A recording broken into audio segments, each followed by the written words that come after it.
Victor is gone. Maybe because it's game 2 of Fearless, Bro can eke in because, you know, they're not as concerned about the Kalista, it seems like. Maybe they end up putting the Azir ban down.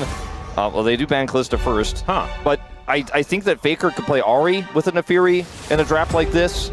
I do think there are a lot of different comps that T1 get unlocked to them because of blue side. We'll see what those bans are going to look like. I think Vi is still a requirement. Yeah, I think Vi is still going to be banned. I think you still need to ban Gwen. So it's kind of like, well, Bro kind of just have to ban those two champions. If you leave Gwen and Jace, I think Doran plays Jace, but then maybe you feel like you can handle that. Is another idea that might be going through Bro's heads. If Doran plays Gwen, that's an interesting one. We'll come back to that later.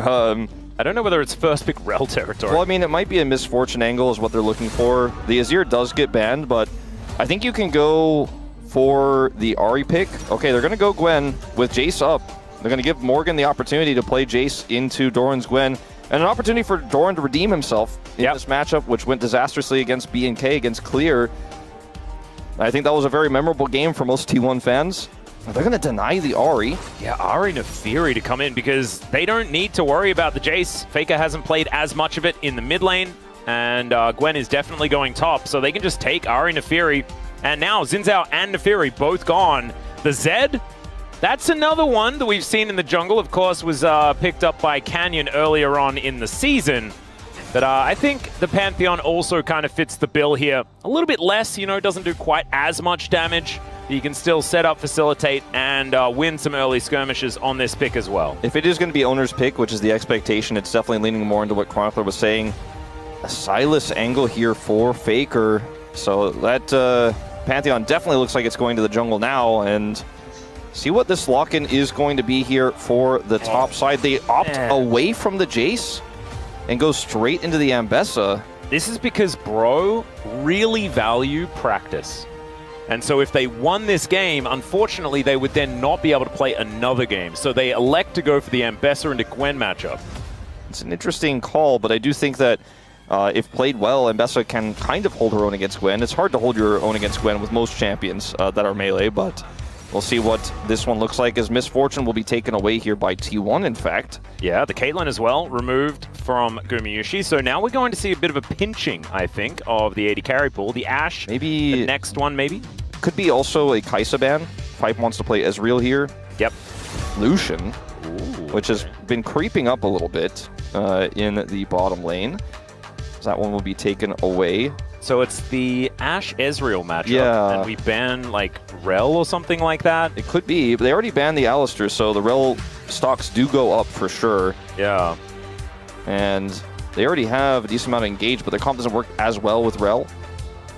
I do like red side for setting up your bottom lanes. Having the ability to counterpick for support is so incredibly powerful, as the Ashe is going to be taken away, so the Ezreal is standing out like the sorest of sore thumbs. Kai'Sa is still available. Maybe they want to take that instead. It's Gumayusi though, so I think you can pick the Ezreal and assume that he's probably not going to gravitate to that pick. That's a good point. You know, I hadn't really thought about player preference necessarily in this draft, and I think you make an excellent point. I think that's probably why they took the Lucian away instead. It's a vote of lack of confidence in Guma, and I think this Ambessa pick is also a vote of lack of confidence in Doran as well. And he is hovering it. This is a big moment, a big test. Yeah. And he decides to shy away. Yeah, could just be the Xayah. Which is a great pick, I think, in this draft, the Xayah. Could certainly work. I mean, they are going to be engaging into you.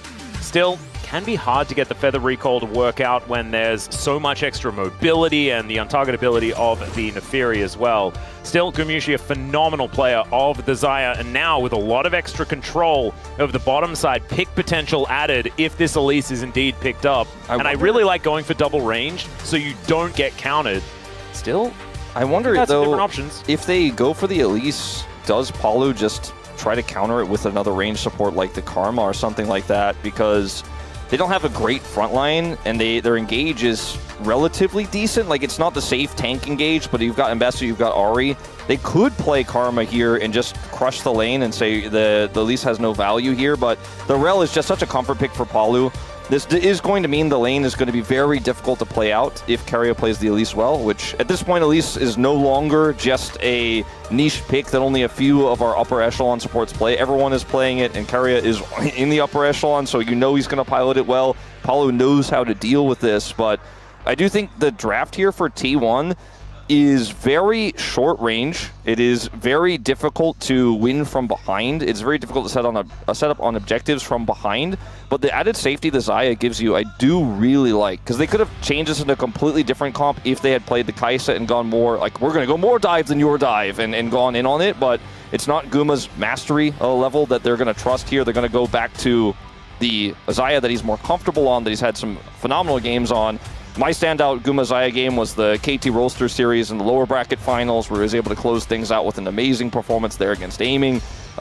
He's had so many big Xayah games in the past, and you know what? As much as people criticize some players' champion pools, if you have such insane mastery of a champion, it's good into the enemy comp, even though it isn't the expected counterpick. I think it's okay to lean on what you're good at. Yeah. Faker's been doing it for several years now recently.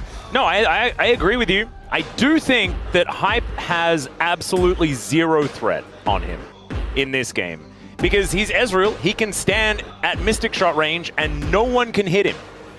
Unless Keria lands an incredible Cocoon. There is nothing that's really going to stop him from having his day. So a lot of pressure now on the young player, on the bros. See how it goes. We jump onto the Rift.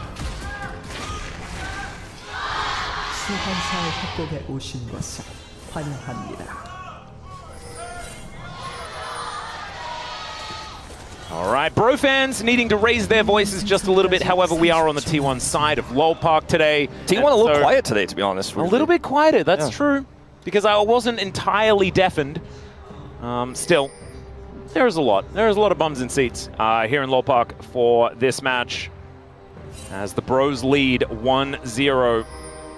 I think that the Sylas having Spirit Rush does change things a little bit here for this game. I do think that is going to give Faker a lot more agency than he would otherwise have. That can be one of the ways you can get on top of Hype, because he only has one Arcane Shift, right? So, I mean, again, just grasping at different concepts, different ideas as to how they do punish this Ezreal.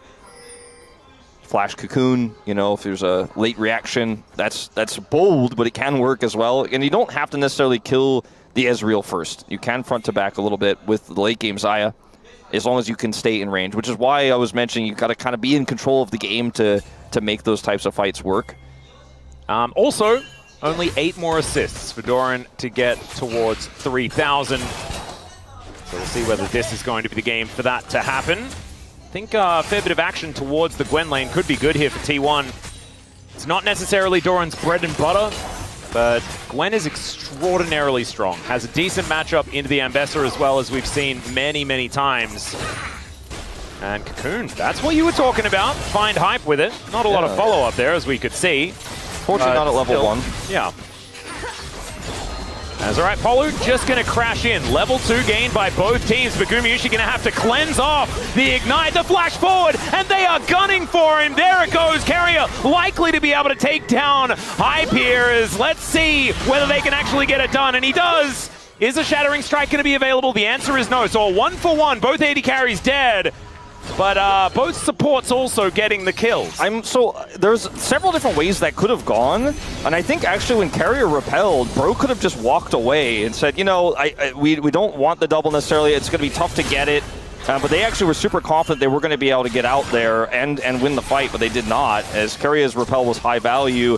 Going back to the initial exchange here, most of this is about level 2 being reached for Bro, which allows Paulo to do so much more in this. Hits the stun on the Guma, does not hit Keria critically there, and then Guma tries to buy space here, is taken out by Paulo. The kill does not go over to Hype. And then here, you could have just walked away and used your range, but they get the flash out of Keria just the same. And Doran gets a solo. Yeah, Doran's just going to solo kill the Ambessa. And I'm not even surprised. I know people are saying that Doran's not necessarily... He's playing Gwen! Yeah. Jace was up, guys! Yeah. They did choose to not play Jace. Yeah. But they'll have blue side if they lose this one, so maybe things will change. I don't know if it'll be open, though. So we'll watch how this did transpire as Morgan goes into the queue. Misses a bunch of buttons, and then Doran 1-2 stacks. Boom. Yeah, that was the kind of redemption level you're looking for from Doran on this Gwen pick. And that's a lot of money that this Gwen has very early in the game, as Faker is playing melee Sylas into ranged Ahri, and it's one of Closer's best picks. Again, this is a fantastic meta for Closer. Yeah, could have picked Jace, but anyway. Let's have a look at the Gwen versus Ambessa stats just momentarily. Come on, give Doran some credit, production. Yeah. Still, let's see. Morgan with Wave in a decent spot right now, trying to get this one shoved in, and does now at least have himself a bit of an advantage, as Faker was sticking around, actually. The only way that wave. They could have done Doran dirtier was like put up like Doran 0 wins. Like oh no. But he is winning now. He is winning, as the Gwen often does. Hype is, I think, trying to bait something here, but not going to happen. Ooh, Faker actually comes back with the teleport and gets a lot of pressure onto Closer. It's a little fake, as of course Closer still has the teleport available. They're going to pull this one back, as Morgan fighting once again. Has at least hit some of the buttons this time, but oh no, the flash gonna have to be invested. And Doran used his for the last solo kill, so he's not gonna get another one, but this time gets the flash out of Morgan, and the wave is doomed, exactly. Yeah, Doran set that up by just pulling the wave closer to his turret. Morgan cannot actually interact with the wave without actually fighting Doran, so, you know, opts in to try to get what he can, and then is forced to flash as a result. Sometimes you go to flash to farm. Sometimes you don't flash a Sylas. Follow in position, as Keria is going to move in as well, looking to try and get some pressure onto Closer. Polo's positioning just in the game has been so much better over their last few series. Yeah, his just reads on where he needs to be. Yeah. Has improved so much. Because he did look a bit lost. Yeah, and I think Polo was a player that we always knew it could set up good engages in team fights, and I think he was more known for that than he was for his early laning or his early roaming. And I think that just comes with experience, right? And he's been in the LCK for a while now. His Closer... Yep, Spirit Rush going to be picked up. Great Charm going to connect, though. And that is going to stop Faker and Oner and Keria from being able to take him down. Still, Humbug, I don't think, is going to be able to take this Dragon, as Doran moving on up towards the rest of his teammates. Some daggers are going to be landing here, as the Hot Dog is still circling. But so is Keria. This control ward going to be very important, as he's able to at least front flip away. Still has his unstoppable, or untargetable rather, if he wants to all in for it. For the 50-50, I don't advise it though. Yeah, you can see Doran actually going to try and snip him. And we'll take a fair bit of damage here, as Morgan on vision right now will be able to clear that one out. But still, the rest of T1 able to move themselves back. If Closer rotated down, there might have been an angle there to commit to the fight further, but he just wants to take more farm away from Faker. Look at the CS difference in mid. Yeah, actually 1T right now, as he has just been crushing the lane. And Faker's had a lot of resources committed, but Closer hasn't had to flash. Like, he's handled both of them incredibly well. One off the back of Palu coming to bail him out. The second time just with a really good charm, but he just doesn't care about the attention that's been paid to him. So he generates another lead, just like he had in game 1. This wave stacking up here, as Morgan is, playing pretty respectfully, which I think is probably for the best. And, okay, never mind. Goes inside the mist here, as now some needlework comes out. Morgan still trying to dance around this one, does avoid a fair bit. And now the public execution going to come in. Doran could be in trouble. The crash down is beautiful, but still, Oner is going to turn up in the nick of time. And Polo is also going to bite the dust. Remember, let's just stop trying to fight in this lane, guys. Yeah, no, I like, on A, he's telling her a secret, which is that they were never going to kill Gwen in that situation. His Closer... Yeah, Flash has to be burned there. His Closer gets away. Yeah, I mean, I think Doran was never afraid because his jungler has a semi-global ultimate, and even if he gets CC'd by the Rel, he's like, I'm Gwen, by the way. Yeah. You're not winning. It looks like you're winning. You have a higher health bar, but that's not actually what this matchup is about. His hype may be in danger. Yeah, True Shot Barrage is going to be thrown down to try and scout things out. Gumayusi will find him here. And the Arcane Shift going to pull Hype back. Keria not going to be able to get in range. So the Ezreal going to be all right for now. Polu going to turn up as well. Slick this move. Wave will be catched. Yeah, slick move by Guma there. All right, Closer continuing to have a health advantage here in the mid lane. Faker struggling a little bit in this matchup for now, as Oner is going to move on over. They didn't clear that ward, live. Okay. Oner and crew are grouped up on these grubs, and with the Dragon already secured here for T1, you know, Bro don't get a cross-map opportunity. And I think they learned last time from trying to punish Doran on the other side of the map that it's probably not a good idea. And really, it's just like game one. The only lead is closers in the mid lane. There are some ways to win fights later on, obviously here for Bro. The gold lead is 1,000. It's significant, but it's not an unplayable game. The Ezreal is not going to come online until much later when he gets his second item, Spike. Risky Morgan. Yeah, Morgan actually standing in this brush, making sure that he got all of the experience, at least, for the minions that did die in this wave. Is now walking on back. And Morgan will just stack this wave up, let that one crash, go for a bit of a reset, I could imagine. First item's going to be in the books here for the Gwen. As Closer going aggressive onto Faker once more. Polu not really finding an angle, though, as we could see there. And now Keria moving over. Closer pretty far up. Phenomenal sidestep there from the Ahri. And Faker going to grab himself the Magnet Storm. Charm going to go wide, but still, Closer able to get himself out of the way before that CC could really land. This guy's Ahri is looking real good today. He did so much work to lead up to whittling down Faker's health, like by weaving in autos. I mean, constantly harassing him, procced another electrocute. Like, he really wanted to have the health advantage you need against Sylas, who can sustain himself, especially with the Catalyst, so well that I'm not sure if Faker had the Catalyst actually at that moment or if he just picked it up. I think he just did, but either way, put him down so low that actually seemed viable. Like, maybe Faker was killable there, it seemed. But the charm does miss, as you mentioned. And Closer's looking clean, man. I'm telling you, this guy is really good this year. It feels like there's always a Bro player that's stepping up, you know? Who's going to be the one that's going to be stepping up next week? I think Hype is kind of due, but we had, you know, the Polo situation last week. You know, I mean, Closer has been kind of doing it for a while. I mean, he's the reason why they were Kesper Cup champions this year. But still, he might just get Caster Cursed out of this game. That is on us. That's our bad, ladies and gentlemen. We will take full responsibility. And I'm so sorry on behalf of all of the Bro fandom. But yeah, I mean, in the past we've had players like Umpty, you know, Lava, Walking Lava, the old Fredit days, and there always is one player who kind of stands above. It's been Morgan in the past as well. Oh, 100%. And, you know, even if it wasn't necessarily on Bro, his time on Hanwha, like, that was a lot of the Lord. Yeah. I mean, I think he had his time with some Bro. Oh, yeah, he did. That's the most memorable. Sure. That was the most Morgan, but, like, there were moments where he wasn't maximum Morgan, but he was the Bro that we were talking about. Oh, yeah. This is just a good play here from Oner. Like, Oner's having a great early game here, punishing super hard, and knowing Ahri doesn't have flash means that Faker can follow up. And T1 are just kind of taking whatever they'd like this game. Outside of Keria just having to flash right there, it's not really going to be enough.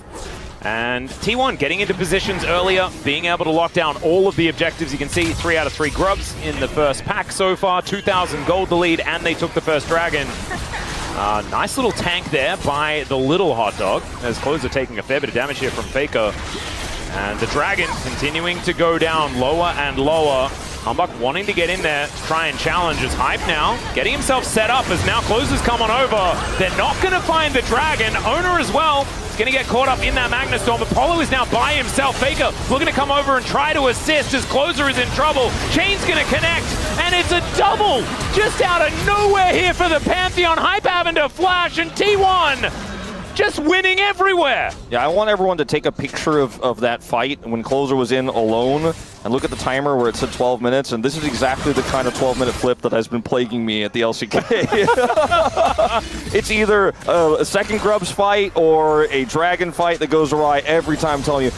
You're in no position to contest this. Hype's trying to use his W burst here with Hambak coming in to maybe steal this, and then they're like, well, we're here, so we might as well force. And then Paulu's engage here is just so disjointed from the rest of any follow-up. It's not like it's his fault, but the team can't get in there, so he probably shouldn't go in on that. And Hambak can't get a kill to get a reset for his ultimate, and T1 win this fight cleanly, not a member to go down.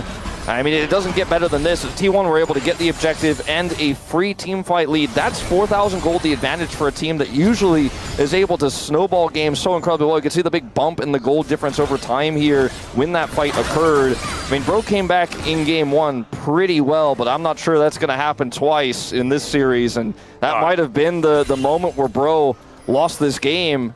And it's just a second Drake. I mean, sure, you want to stop that momentum, and you're in a position to maybe get that Neferian and look for the steal, but then committing to the fight afterwards was the bigger issue.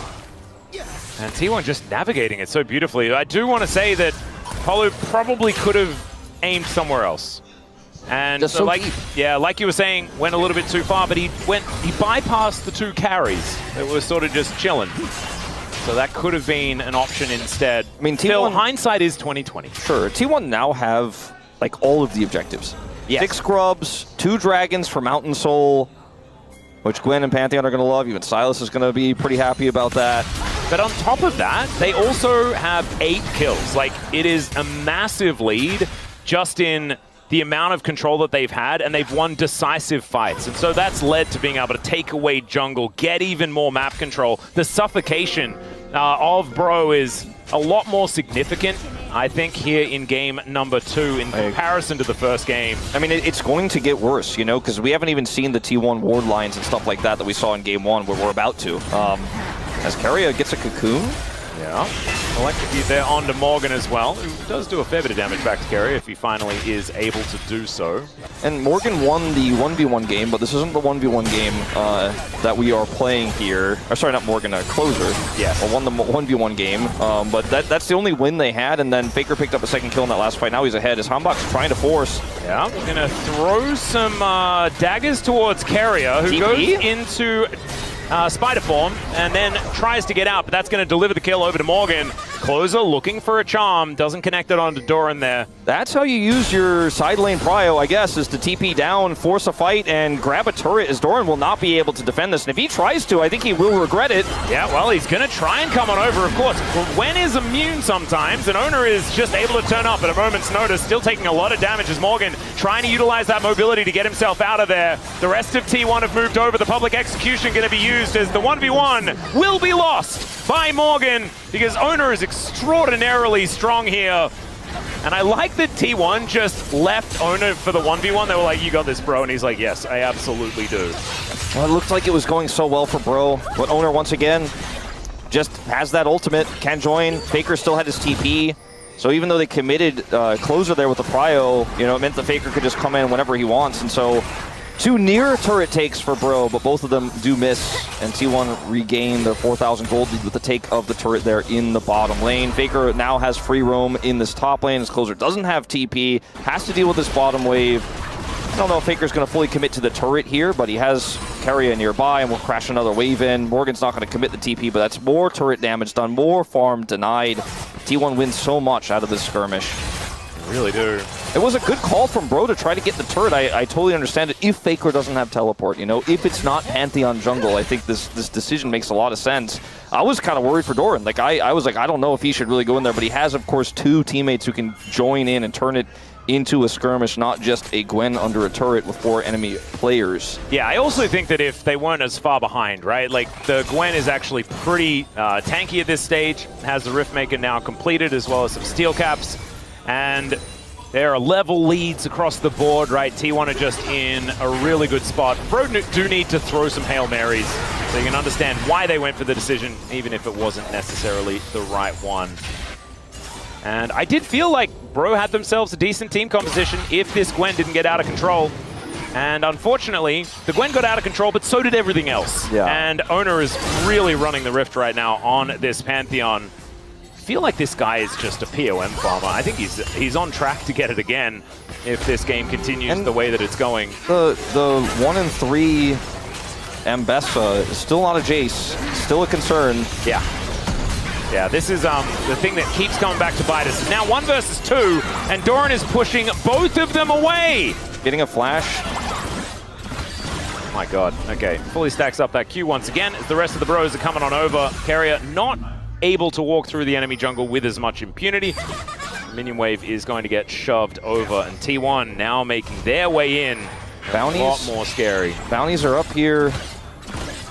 And Morgan, I don't think so, my man. I'm gonna press X to doubt. Yeah, well, Humbug is at least waiting. Keria gonna move over the ward here, as we can see some daggers are gonna land, but Doran in the 1v1 feeling pretty good. Polu rotating over as well. At least this time Morgan doesn't die, but it is still going about the same direction, as public execution going to be avoided there, as now Doran gets into the mist, but so does Humbug, and the rest of T1 are going to show up. Here's the Grand Starfall, as well as Oner is wanting to pick his poison. choose who is going to be dying first. It will be the Nefiri. His opposite number as the chains connect, and Faker is just on cleanup duty. Down goes the turret in the mid lane. There's at least something there for hype, but Polo is likely to die. Chainlash not going to come out again, but the charm is going to miss. And Closer, unfortunately, unable to find anything as the teleport in from Doran. Keria with the flash execute as Closer looks to try and answer that one. And even if Keria goes down, it is still fantastic here for T1. There's the Orb of Deception. That'll finish off the Spider. Is now Hype just trying to escape from the Gwen. Yeah, chasing an Ezreal is always hard, but... He does have flash, and he's walking into a lot of bad guys, so yeah. He's just not going to use it. He might. He might actually just use it here. There he goes. That was a Feather Storm from Gumayusi as well, so not bad. Sometimes you think your feathers are bigger than they are. Yeah. Or reach further. Oh dear. Fly further. Well, Humbug is going to go untargetable for a few moments. Morgan's rotating over, though, and Oner may have overstepped here just a little bit. Magnastorm going to be invested. Shattering Strike comes down. Morgan gets in there now as Humbug still wanting to try and offer some of his damage. As Oner does have flash, does use it to get himself out, and that is going to separate Humbug from the rest of the players. Oner is just running them around the rift right now. The rest of T1 making their way in. The crackdown comes through, and Oner's going to go back in for the stun. Oh, they are so strong. The Pantheon will eventually go down, but now Faker turns up, and he has a public execution that he's picked up. Doesn't even need to use it. Man, Oner is so good at this game. He's really good, and he's really ahead, as it turns out. And when you're far behind like this, sometimes the play is to wait for your 2-item spike on your Ezreal and not try to force fights like this. Is T1 are on the other side of the map, but that's a Pantheon. And you have an Ambessa and a Rel with this. So the damage just isn't really high enough to kill this champion fast enough. And then Oner is just like, I'm over the wall, and now Hambak is separated. He has to use his defensive option, go over the wall again. And so Oner's like, okay, well, this Ambessa will take forever. By the way, forever is long enough for Keria and Guma to show up. And it's just, you know, the plays like this when you're 1,000 gold behind, 100% the right call. Plays like this when you're, 5,000 plus behind, you're almost never going to make it work. And you're just spinning, in a circle. You're like, you're going down the drain faster and faster. With plays like this, you are really starting to lose any semblance of control you once had. And Morgan dashing around here towards the top side. Minute and a half on Mountain Soul as well, Wolf. Yeah. His composition lacks a true tank, but they'll probably have one as Keria is just going to deny any option of escape, and down goes Humbug as well. He was pretty targetable there, as we could see. With a Gwen with 6 scrubs, I think, bro, we're starting to think about their Game 3 draft. Whoa, Faker almost finds the public execution onto Hype there, as this inner turret is not long for the world. T1 looking a little bit angry. I mean, we might here be in this game too. Inhibitors here with the Gwen with 6 scrubs. You walk at the enemy, you charge at the enemy in this case, and this might be like the stacked waves that could start to threaten Nexus turrets. I mean, this is really huge here with all the Voidlings taking these out so fast. T1 may consider an end attempt. I mean, who's going to stop him? Who's going to stop him? So many Void Mites. That is absolutely absurd. So many doggos coming out of the fountain, but I just don't know whether it's going to be enough. Bro just have no money. Look at these gold advantages. It's a 4,000 gold lead in the jungle. Yeah, it's crazy. Hambak gonna have to go untargetable. The waves are cleared, but so much damage has been done to the champions here. And now super minions are gonna arrive, but it's gonna take long enough to where T1 decide. They'll back away. They'll say, we could have won the game, but we'll win the game by getting Mountain Soul instead. Yeah. And, why risk it? Why Diablo when Mountain Soul could do the trick? That's exactly right. I don't understand. Oh, yes. Oh, no. I didn't even mean to throw a phrase out of us. It's just a random, he's a young player, Wolf. You don't need to do that to him. But yeah, Gumayusi is just going to be able to take down this Drake, and that will be Mountain Soul, and that should just be the end of the game. Yeah, it's the experience that T1 has where they could judge this situation and say, all right, well, Mountain Soul is a guaranteed win. We're down 0-1 in this series. Yes, we're up a bajillion gold, but let's make sure that we do our due diligence here and win the game. Otacon, off the table here, but... Yeah, they didn't get any value out of the Otacon, guys. That is the bro cope. I guess so. We can go for there. But T1 just going to take down the last remaining lane that exists in defense here for the bros. When they have super minions in the base, they can start to actually push to end if, bro defend poorly. Yep. And Doran is going to go a little bit far forward and will probably die. There he goes. That's a kill going over to Morgan. Still, the answer was almost there. Faker with the public execution up and available. But that's Bro's just able to punish the top laner here of T1. Small victory, you know, a little bit less immune than he would have liked, I think, in that situation. But I think the thought process there is that if they spend everything on me, maybe we can follow up. Speaking of following up. Yeah, public execution going to be used here onto Humbug, who, goes untargetable, but unfortunately will still just die in the air. A little bit of a Chihuahua situation here in this one. Yeah. That's all right. Keria is going to answer that with a whole bunch of damage onto Hype, and Oner says, "You are just dead, buddy." Is he going to land the spear? The answer is no. Was expecting the juke, and it did not come through. Still, maybe T1 will then instead decide to win the game. True Shot Barrage going to come on down as now Polo setting up the defense. TP for Doran. Yeah, Closer actually spirit rushing forward, but that is into the blender. Keria goes golden. Somehow he's got an arm guard. It's kind of ridiculous as Polo's flashing away. Keria just going to follow him. Oner able to push them all the way towards the fountain. Public execution used here from Morgan. He's trying to just get them away from his base. As finally the Pantheon goes down, but so does the Ambassador. And T1 now find themselves in a 3 versus 3. Hijack used here onto the Spirit Rush. And Humbug, what goes up must come down. And now T1 going to finish off game 2. And it is going to go the distance here, Bro versus T1.